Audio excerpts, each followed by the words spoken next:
4 медицинских ситуационных центра сегодня работают в Коми. Любой житель республики может оперативно получить информацию. Запустили их по направлениям диспансеризация, онкология, кардиология и гериатрическая помощь. Вся информация есть на сайте регионального Минздрава. Последним открыли ситуационный центр для пациентов с онкологическими заболеваниями. На сегодня мы принимаем ежедневно до 30-40 звонков от врачей и от наших пациентов.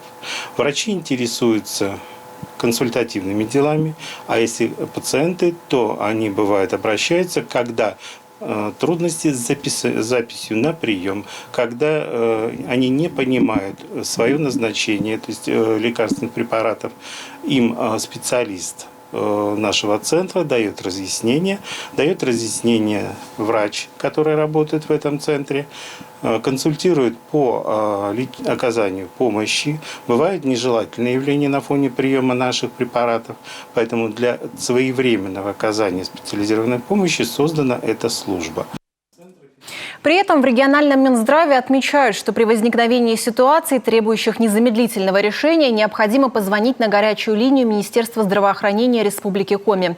Телефон 8 855 и 5 0.